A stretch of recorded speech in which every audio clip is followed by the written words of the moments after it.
Okay okay, before I start talking about nuclear energy, एक बार binding energy के बारे में बात करते हैं।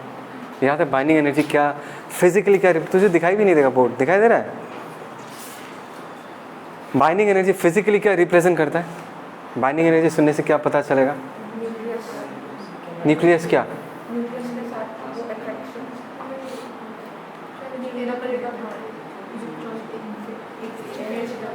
देखो, बाइंडिंग एनर्जी का कंसेप्ट ऐसा था कि न्यूक्लियस को बनाने में, न्यूक्लियस के अंदर कौन कौन है? न्यूट्रॉन्स है, प्रोटॉन्स है। ये लोग तो पहले एक साथ नहीं थे ना, ये लोग एक साथ न्यूक्लियस के अंदर रहते हैं।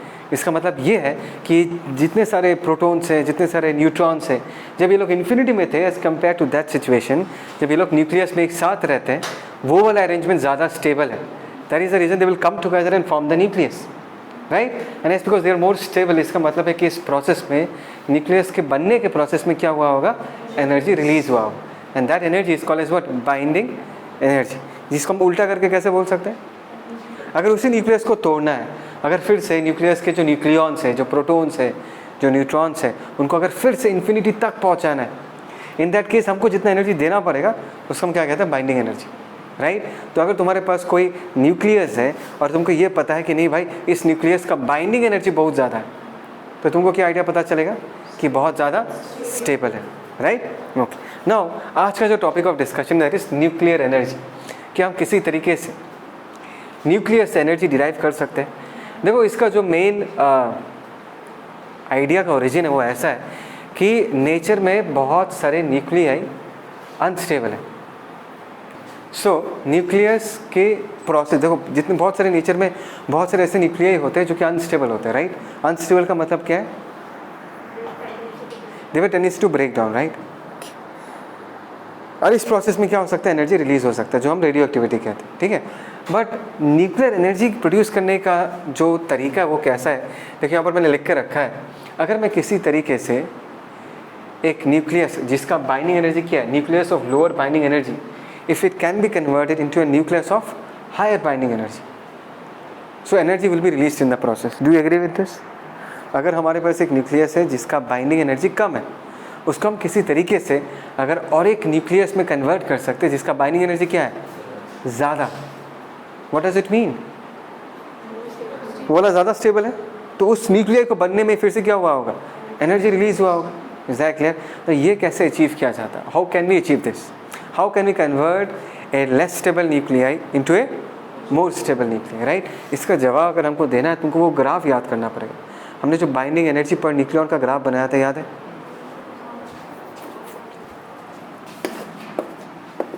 ऐसे टेंटेटिव ग्राफ बना था, ऐसा कुछ ग्राफ था, कम ऑन। और ये कितना था? This was binding energy per nucleon and this was the mass number.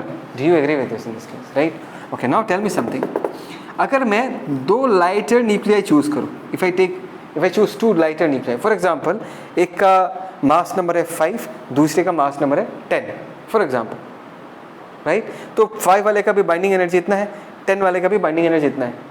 अगर मैं किसी तरीके से इन दोनों न्यूक्लियाई को जोड़ दूँ, जो नया न्यूक्लियाई बनेगा उसका मास नंबर कितना हो?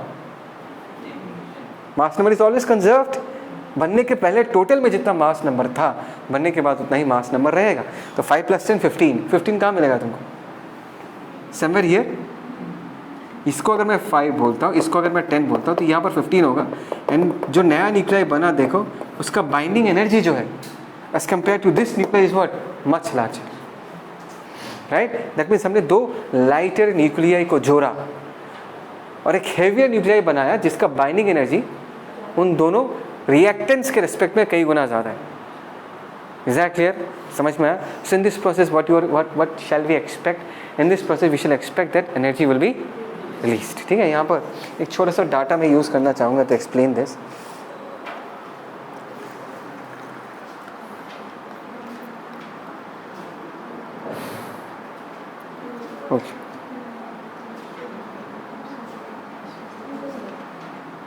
Okay, let's talk about the most. अच्छा, ये जो प्रोसेस है मैं बता देता हूँ। इस प्रोसेस को हम फिशन बोलते हैं। फिशन का मतलब क्या है? To break down into fragments. Sorry, not fission यार, मैंने उल्टा लिख दिया यहाँ पर। We are talking about this, right, we are talking about fusion. Fusion का मतलब क्या है, जोड़ना। तो यहाँ पर हमने दो न्यूक्लियाई को जोड़ दिया। फिशन जो है इसका ठीक उल्टा प्रोसेस है, राइट। अगर आप फिशन के बारे में डिस्कस करेंगे तो we have got a heavier nuclei. एक हैवी न्यूक्लियाई है हमारे पास जिसका मास नंबर बहुत ज़्यादा है। बात समझ में आया? सोचो ये 100 है, करेक्ट। और अगर इसको हम किसी तरीके से तोड़ देते इस न्यूक्लियाई को, लेट अस से हमने इसको दो डॉटर न्यूक्लियाई में तोड़ दिया। 100 है तो इंडिविजुअल डॉटर न्यूक्लियाई का लेट अस से कितना 50 वाला कहाँ पर होगा, somewhere to lie in this region. So 50 के करस्पॉन्डिंग जो बाइंडिंग एनर्जी होगा इसके रिस्पेक्ट में क्या है, ज़्यादा। समझ में आया? We have taken a heavier nuclei, let us say A = 100 for example. उसको हमने तोड़ा है, किस तरीके से तोड़ा हम डिस्कस करेंगे। तोड़ के हमने दो डॉटर फ्रैगमेंट्स बनाया है एंड लेट अस से दोनों फ्रैगमेंट्स का मास नंबर सेम है 50-50। तो 50 वाला जो मास नंबर है उसके करस्पॉन्डिंग जो बाइंडिंग एनर्जी पर न्यूक्लियॉन होगा वो क्या होगा, बहुत ज़्यादा होगा as compared to the initial reactants. So इस प्रोसेस में भी क्या होगा, इस प्रोसेस में भी एनर्जी रिलीज होगा। Is that clear? पक्का? हम सबसे पहले ना फिशन का डिस्कशन करेंगे बिफोर वी स्टार्ट ऑफ। फिर से न्यूक्लियर एनर्जी हम कैसे रिलीज कर सकते हैं, when we convert a nuclei of lower binding energy into a nuclei of higher binding energy. And there are two process to do this. एक हो गया फ्यूशन, दूसरा हो गया फिशन। फ्यूशन वर्ड सुनने से हमको पता चल जाएगा, फ्यूशन का मतलब है जोड़ना। Two lighter nuclei combine to form a heavier nuclei of higher binding energy. और फिशन का मतलब क्या है, a heavier nuclei of lower binding energy breaks down to form two lighter nuclei of higher binding energy. इन दोनों cases में क्या होगा, एनर्जी रिलीज होगा। ठीक है, so let's talk about the most common fission that we talk about, that is in this case we are talking about the fission of uranium nuclei 235 uranium 92। Is that clear? अच्छा, हमने क्या किया, इसको एक neutron से bombard किया। Bombard समझ में आता है, शूट किया। We shoot a neutron towards the nucleus of uranium 235। Is that clear? अच्छा, वो न्यूक्लियस जाता है, जाने के बाद क्या करता है, इस यूरेनियम 235 न्यूक्लियस के अंदर फंस जाता है। It gets trapped inside the nucleus of uranium 235। तो क्या बन गया वो, uranium 236-92। This is unstable. Stable नहीं होता, ये अनस्टेबल होता। बात समझ में आया? एक न्यूट्रॉन गया, न्यूक्लियस में फंसा और एक नया न्यूक्लियाई नहीं है, न्यूक्लियाई कन्वर्ट हो गया, यूरेनियम 236 बन गया उसका। और ये जो यूरेनियम 236 है ये अनस्टेबल, ये फ्लक्चुएट करना चालू करता है। एंड धीरे धीरे इसका जो शेप है स्पेरिकल जो था वो धीरे धीरे डम्बल शेप लेना चालू करता है। It starts taking the shape of a dumbbell. और फाइनली क्या होता है, ये बेसिकली दो फ्रैगमेंट्स में टूट जाता है, दो डॉटर न्यूक्लियाई में टूट जाता है। Is that clear? तो दो डॉटर फ्रैगमेंट्स तो बनते ही हैं, उसके साथ साथ कुछ न्यूट्रॉन्स भी रिलीज होता है इस प्रोसेस में।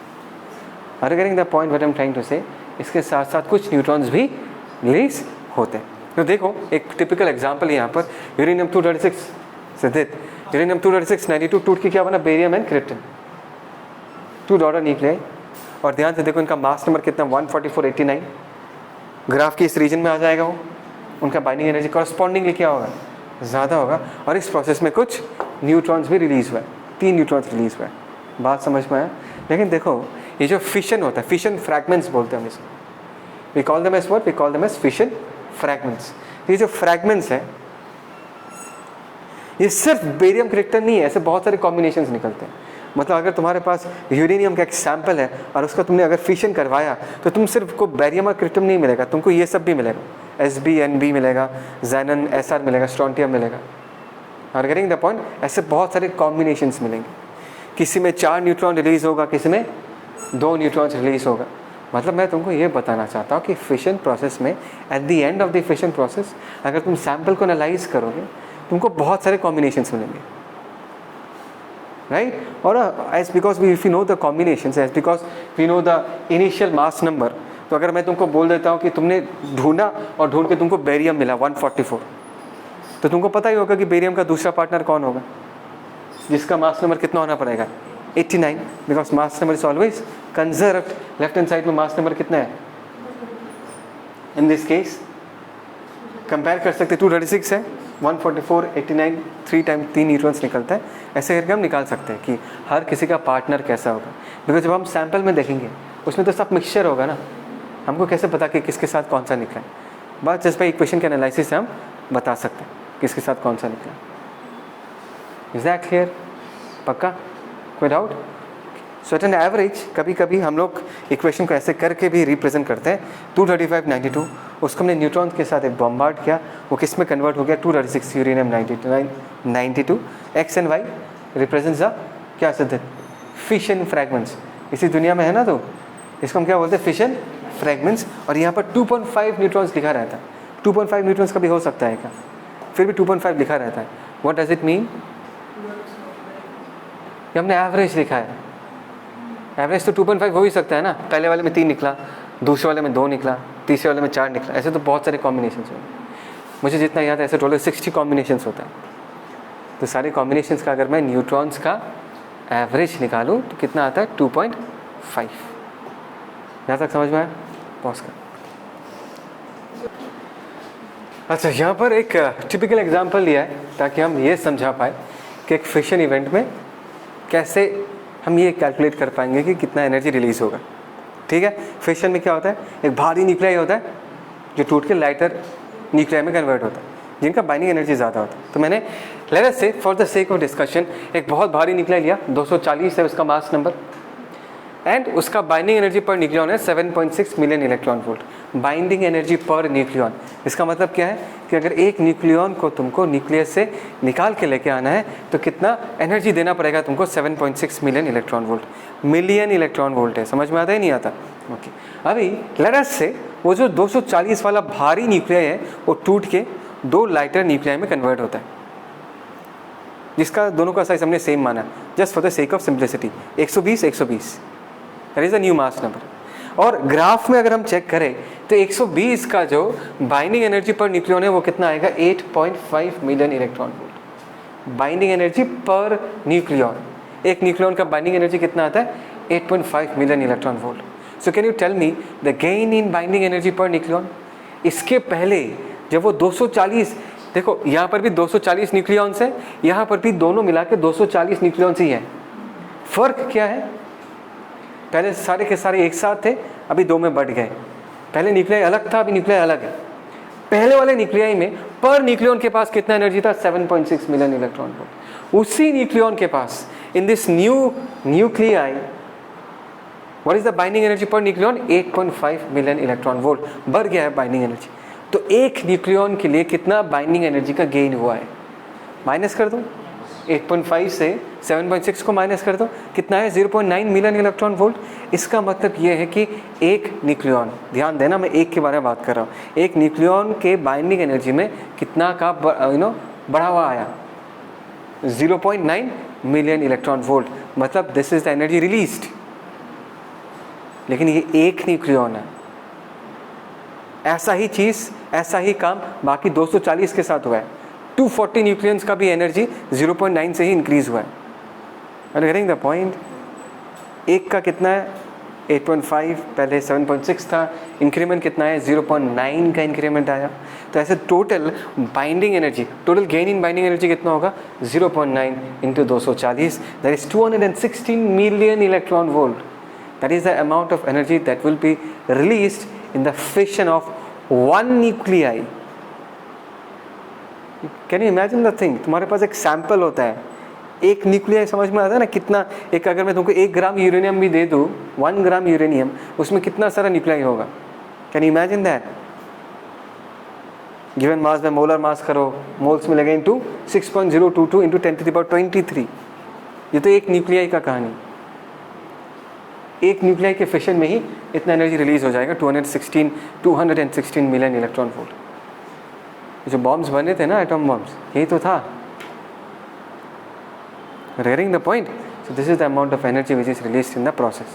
Huge amount of energy. और ये जो मैंने तुमको कैलकुलेशन शो किया है, ये सिर्फ एक न्यूक्लियाई का है। तुम्हारे पास 0.001 ग्राम ऑफ यूरेनियम भी होगा ना, बहुत बहुत ज़्यादा एनर्जी रिलीज कर सकते हो अगर तुम उसको फिशन करवा पाओ। चलो यहाँ सुनो। The first thing that you need to understand कि अगर तुमको यूरेनियम 235 का फिशन करवाना है तो तुमको सबसे पहले उसको 236 में कन्वर्ट करना पड़ेगा, तब ना वो अनस्टेबल होगा। हाँ, मतलब शेक करना चालू करेगा, वाइब्रेट करना चालू करेगा और 2 फ्रैगमेंट्स में टूटेगा। Is that clear? और उसके लिए तुमको क्या करना पड़ेगा? एक न्यूट्रॉन को यूरेनियम 235 के न्यूक्लियाई में शूट करना पड़ेगा और उसको जाके वहाँ पर फंसना पड़ेगा. It has to get trapped into that nuclei, तब जाके वो फ्रैगमेंट, फिशन फ्रैगमेंट होगा. समझ में आया? टूटेगा. कैरम बोर्ड खेला है? अच्छा, कोलागाच का एक गेम होता था जिसमें एक के ऊपर एक हम लोग स्टैक करते थे. अच्छा, अगर तुम उस स्टैक को स्ट्राइकर से बहुत फास्ट हिट करोगे तो क्या होगा? गिरेगा नहीं वो, it will not fall down. वो जाके इतना फास्ट हिट करेगा तो नीचे वाला जो कॉइन है वो निकल जाएगा, स्ट्राइकर चला जाएगा, वो स्टैक लेकिन नहीं गिरेगा. मतलब जस्ट फॉर द, कभी कभी ऐसा होता है स्टैक ऐसा गिर जाता है. If you want the stack to break down, तुम क्या करोगे? तुम ऐसा शूट करोगे ताकि जाके स्ट्राइकर जाके वहाँ फंस जाए, तब वो टिल्ट हो जाएगा, उसके बाद गिर जाएगा. इमेजिन हो रहा है? कभी खेला है तो तुमने रियलाइज़ किया होगा. तुमको अगर इसको पूरा गिराना है तो स्ट्राइकर को बहुत फास्ट हिट करने से हाई प्रोबेबिलिटी है कि वो स्टैक नहीं गिरेगा, टकरा के स्टैक वैसा ही रह जाएगा. If you want the stack to fall, that striker has to go and stop below the stack. Stack tilt होके गिर जाएगा, राइट? सिमिलरली एक fast moving neutron cannot cause a fission. Uranium 235 में हम न्यूट्रॉन शूट करते ताकि वो टूटे, यूरेनियम 236 में कन्वर्ट हो. पर अगर बहुत फास्ट मूविंग न्यूट्रॉन है ना, वो न्यूट्रॉन क्या करेगा? उसको पेनिट्रेट करके निकल के चला जाएगा. बात समझ में आया? तो फिशन होगा ही नहीं तुम्हारा. So if you want the fission to continue, you need to have slow moving neutrons. क्योंकि देखो कन्फ्यूजन क्या होगा, अगर अभी तो मैंने मिटा दिया, तुमने अगर रिएक्शंस याद है ना, हर एक रिएक्शन में 3 या 2 या 4 न्यूट्रॉन्स रिलीज होते हैं, करेक्ट? तो फर्स्ट थॉट में दिमाग में ऐसा आएगा कि सर देखो, यूरेनियम 235 का अगर आपको फिशन करवाना है तो आपको न्यूट्रॉन चाहिए होगा. तो आपने एक सैंपल दिया, किसी तरह एक यूरेनियम न्यूक्लियाई का आपने फिशन चालू कर दिया, उससे और 3 न्यूट्रॉन्स निकलेगा, वो 3 जाके और 9 न्यूक्लियाई का फिशन कराएगा, वो 9 जाके फिर से आगे 27 न्यूक्लियाई का फिशन करवाएगा. फॉर एग्जाम्पल, अगर हर एक रिएक्शन में 3 न्यूट्रॉन्स रिलीज होता है तो 3 से कितना होगा? एक फिशन हुआ, 3 न्यूट्रॉन्स निकला, 3 को फिशन करवाया, फिर 3 से टोटल में कितना न्यूट्रॉन्स निकलेगा? 9 जाके आगे कितने को कराएगा? 27. तो we will be expecting a chain reaction. Chain reaction समझ में आता है? बहुत शॉर्ट टाइम में बहुत huge amount of energy release होगा. लेकिन ऐसा होता है, इतना आसान नहीं है चेन रिएक्शन करवाना. मूवीज़ में देखा है ना कि वो जो न्यूक्लियर फ्यूल होता है, वो लोग छोटे छोटे ग्लास, देखा कभी एक्शन मूवीज़ में? मिशन इम्पॉसिबल मूवी तो था आई थिंक सो. एक सिलेंडर जैसा ग्लास वो होता है, उसके अंदर न्यूक्लियर फ्यूल होता है. अच्छा छोड़ो, नहीं चाहिए, नहीं देखा तो मैं समझा नहीं पाऊँगा. तो बेसिकली क्या होता है कि इतना आसान नहीं है चेन रिएक्शन करवाना, बिकॉज खुद सोच के देखो कितना अमाउंट ऑफ एनर्जी रिलीज़ होता है. और मैंने इस चैप्टर के स्टार्टिंग से मैं तुमको ये सिखा रहा हूँ कि जो एनर्जी रिलीज़ होगा वो किस फॉर्म में होगा. It will be present in the form of kinetic energy among the daughter products. और जिसका साइज, जिसका मास सबसे कम होगा, उसके पास सबसे ज़्यादा काइनेटिक एनर्जी होगा. तो ये जो न्यूट्रॉन्स है, they are very very fast moving neutrons. तो ऐसे न्यूट्रॉन से तुम सब्सिक्वेंट फिशन करवाना बहुत ही डिफिकल्ट है. नहीं आया समझ में? ये जो न्यूट्रॉन्स, इनके पास काइनेटिक एनर्जी बहुत ज़्यादा है. ये लोग कभी भी किसी यूरेनियम न्यूक्लियाई के अंदर जाके फंसेंगे ही नहीं. तो अगर तुमको नेक्स्ट फिशन करवाना है, you need to slow down the neutron. Can you give me a very desi तरीका ऑफ स्लोइंग डाउन ऑब्जेक्ट्स जो हमको पता है, हमने पहले भी किया है? How can we slow down objects? Remember collision, perfectly elastic collision. Now for example, अगर मेरे पास एक कॉस्को बॉल है, इधर देखो कॉस्को बॉल है, इस कॉस्को बॉल को अगर मैं इस वॉल को हिट करता, फॉर एग्जांपल एक हार्ड वॉल को हिट करता हूँ, तो जितने वेलोसिटी से बॉल जाएगा ऑलमोस्ट उतना वेलोसिटी से ही बॉल रिटर्न आएगा. Do you agree with this? Right? जितने बॉल से जाके वॉल को हिट करेगा उतनी ही वेलोसिटी से वो रिटर्न आएगा. मतलब there will not be a significant change in kinetic energy. But if I take that for example a metal ball, या एक मार्बल लेता, मार्बल, वो मार्बल जाके अगर और एक आइडेंटिकल मार्बल के साथ टकराता है और दोनों का मास एग्जैक्टली सेम है, and let us say for the sake of simplicity the collision is perfectly elastic, what will happen? The first marble will come to rest and the second marble will start going on with the same velocity of the previous marble. So can I say in this case the loss of kinetic energy is maximum because पहले marble के पास की amount of kinetic energy था and collision के बाद उसका सारा kinetic energy दूसरे वाले के पास चला गया. So it is the moral of the story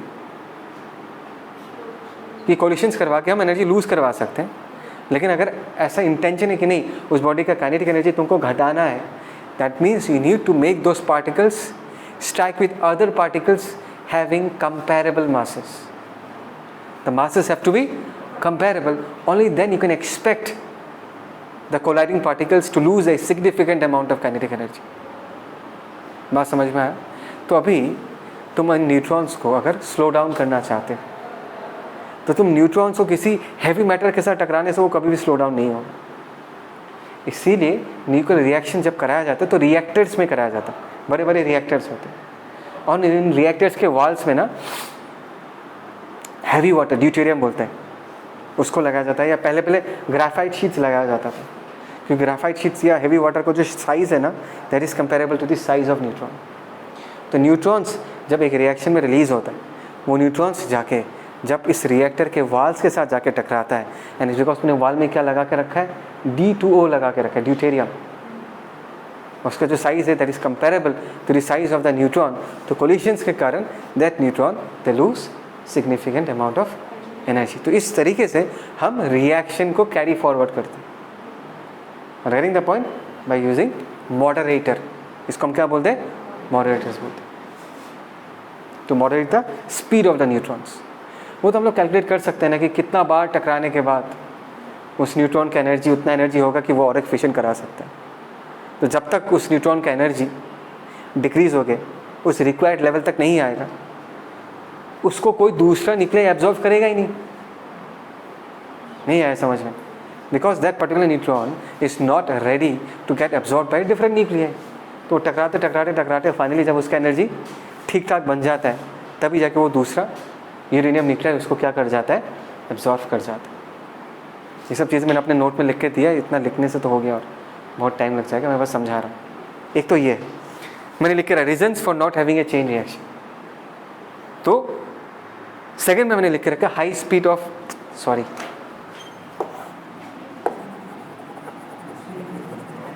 neutron. ठीक है. दूसरा क्या है, देखो दूसरा यूरेनियम जो है ना वो इधर उधर मिलता नहीं है. बात समझ में आता नहीं आता. और अर्थ के क्रस्ट में या नेचुरली जो यूरेनियम मिलता है वो एक्चुअली यूरेनियम प्योर फॉर्म में नहीं मिलता. मिनरल्स हमेशा ओर में मिलता. और समझ में आता है ना. तो ओर को हम क्या करते हैं, प्यूरिफाई करते हैं. बहुत सारा प्यूरिफिकेशन प्रोसेस के बाद मतलब यूरेनियम मिलता है. समझ में आया. सो दैट इज़ द रीज़न कि अगर तुमको फिशन करवाना है तो तुम ऐसा मत सोचो कि तुमको प्योर यूरेनियम मिलेगा, उसमें कुछ ना कुछ इम्प्योरिटीज़ रहेगा. राइट. और एक बार ये बात सोच के रखो कि न्यूक्लियर का साइज़ कितना होता है. It's very very small.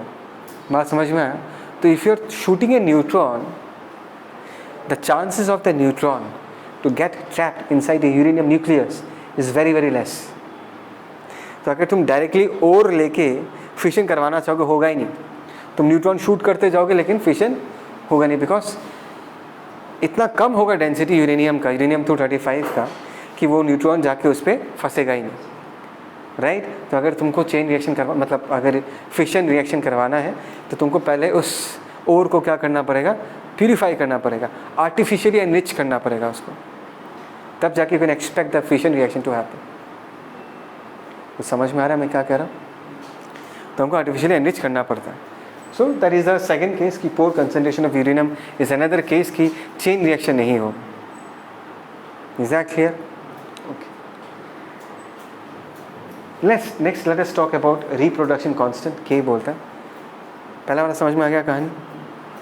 उसके अलावा अभी और 2-3 चीज़ें था. सम 2 more things.